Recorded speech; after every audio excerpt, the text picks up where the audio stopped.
Hello, my dear students. Welcome to Success Mantra. I'm Siddhi and I'm here with a very amazing topic for all of you. And this topic has answered to many questions for many students. So I've generally seen students struggling on how to prepare legal aptitude portion for 3-year law examinations. Now today I'll be guiding you a little about it. First of all, if you are targeting exam for CUET PG law, now let me make things very clear. Students are very confused about it. The reason behind that, CUET PG law has eradicated legal aptitude up to a great extent. You never find even one or two questions from legal aptitude in the recent trend or recent past years we can see. उसके पीछे reason यही है क्योंकि syllabus में से legal aptitude को हटा दिया गया है. But if we see other examinations जो 3-year लॉ कंडक्ट कराते हैं, वहां पर लीगल रीजनिंग अभी भी एक इम्पॉर्टेंट सब्जेक्ट के तौर पर बना हुआ है. Like for example we see Maharashtra CET और वी सी NLSAT. इन एग्जामिनेशंस में लीगल एप्टीट्यूड पोर्शन की अब भी उतनी ही इम्पोर्टेंट वैल्यू है जितनी पहले DULLB एग्जामिनेशन में हुआ करती थी. Now what I'm going to guide you today is specifically going to help you for each and every 3-year law examination you are going to target. और इन सभी 3-year law exams के legal aptitude portion से आपको sail through कैसे करना है, I'll be guiding you all about it today.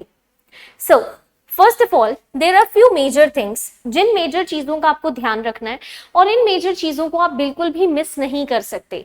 In major चीजों को आपको 100% अपनी 100% कैपेसिटी के साथ प्रिपेयर करना है because this is what is going to make you have a strong command over the legal aptitude portion. Right, अगर मैं 5-year लॉ एग्जाम्स की बात करूं बेटा, तो वहां पर ना हमें कोर कॉन्सेप्ट को समझना और पढ़ना बहुत जरूरी होता है. कोर कॉन्सेप्ट को पढ़ना और समझना तो 3-year में भी जरूरी होता है. But apart from those core conceptual things और भी कुछ ऐसी चीजें होती हैं जो हमारे लिए जरूरी होती हैं. उन चीजों के बारे में आज हम डिस्कस करेंगे. लाइक फॉर एग्जाम्पल सबसे पहली चीज जो आप मिस नहीं कर सकते वो है case laws. Now here I am talking about the previous judgments. Here I am talking about the precedents. जो लैंडमार्क जजमेंट्स हैं जिनके बेसिस पर काफी सारे कॉन्सेप्ट्स हम बहुत स्ट्रांगली लर्न करते हैं और समझते हैं. Because you know what? Even our system runs on the basis of the previous judgments. Even our system relies a lot upon the previously taken decisions. How can we ignore them? So it's very important for us to understand कि जो पीछे लिए गए judgements हैं, जो हमारे landmark cases हैं, हमें उनके ऊपर एक स्ट्रॉन्ग कमांड बनानी है. जैसे फॉर एग्जाम्पल एक बहुत नॉर्मल केस मैं आप लोगों के सामने रखती हूँ. शायद आप सबने ही इस केस के बारे में सुना होगा, विच इज KBC केस. शॉर्ट फॉर्म में हम उसे KBC केस कहते हैं. Otherwise it's very much famous as Keshav Nand Bharti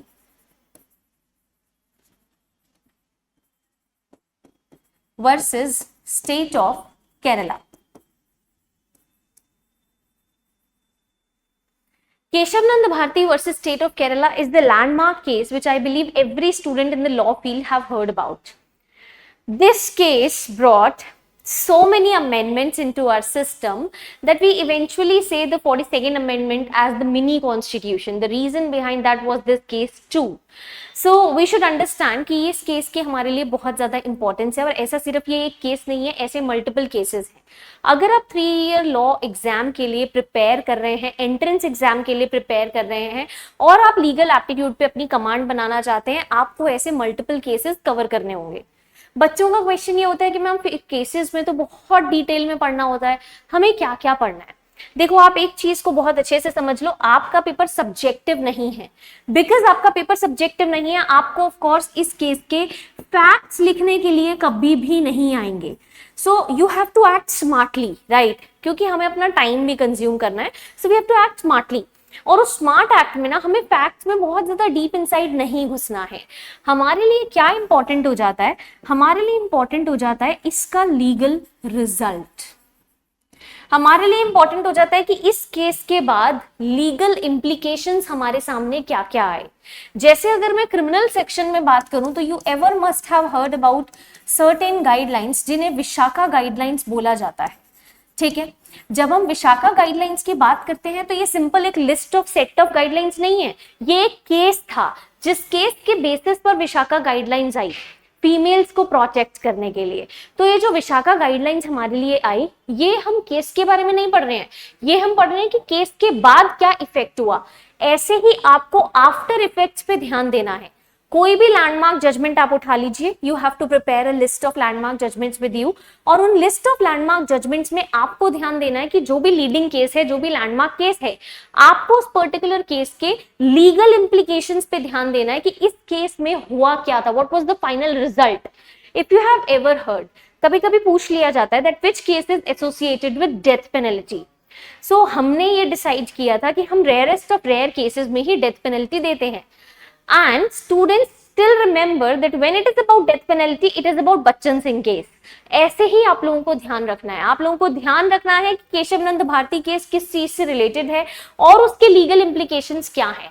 Once you are remembering the legal implications of this particular case, you will not fall back in your examination. So this is the first and the foremost thing you should know कि आपको cases के ऊपर एक command बनानी है। Cases के facts में नहीं जाना है, डिटेल में डेट वाइज वहां पे क्या क्या हुआ था आपको नहीं पढ़ना है। आपको पढ़ना है कि उसका लीगल रिजल्ट क्या है। अब ये केस हो चुका है तो इसके बाद फाइनली क्या, आपको वो पढ़ना है। ठीक है, next moving ahead, the another thing which I don't feel like you should be missing is legal news. So students, जैसे आप लोग करंट अफेयर्स के लिए न्यूज प्रिपेयर करते हैं, जैसे आप द हिंदू न्यूज़पेपर पढ़ते हैं, द इंडियन एक्सप्रेस पढ़ते हैं, बिल्कुल उसी तरीके से आपको लीगल न्यूज के साथ भी अपडेटेड रहना है। Now multiple students they are having a question कि लीगल न्यूज हमें कहाँ मिलती है, बिकॉज बहुत कम न्यूज चैनल्स हैं जो लीगल न्यूज को कास्ट करते हैं। बहुत कम ऐसे न्यूज़पेपर्स हैं जो डेडिकेटेडली लीगल न्यूज को पब्लिश करते हैं, क्योंकि आप न्यूज़पेपर्स में देखोगे they are flooded with what is going on in politicians life and what is going on in the life of film stars, which is not at all worthy for our examination। Inch भी हमारे exam में नहीं पूछा जाता है। तो हमें इस चीज के लिए ऑफ कोर्स एक वरीसम सिचुएशन है कि हम लीगल न्यूज कहां से कवर करेंगे। सो स्टूडेंट्स, जब लीगल न्यूज की बात आती है, आपको ये चीज ध्यान रखनी है कि इसे कवर करने के लिए आपको न्यूज़पेपर या फिर टीवी जो लाइव न्यूज फॉरकास्ट होती है उसका आपको सहारा नहीं लेना है। आपको ऑनलाइन एप्लीकेशंस या पोर्टल्स के थ्रू ही लीगल न्यूज कवर करने का चांस मिलेगा। What you can do is, आप सुप्रीम कोर्ट और हाई कोर्ट के वेबसाइट्स के साथ अपडेटेड रह सकते हैं। ठीक है, या फिर हमारे पास कुछ एप्लीकेशंस हैं जो एप्लीकेशंस लीगल न्यूज को कास्ट करते हैं। ठीक है, like for example we have Live Law. ठीक है, आप लाइव लॉ एप्लीकेशन को डाउनलोड करके रख सकते हो। You can just have a look to the blogs also for the same. You can also go for Bar and bench,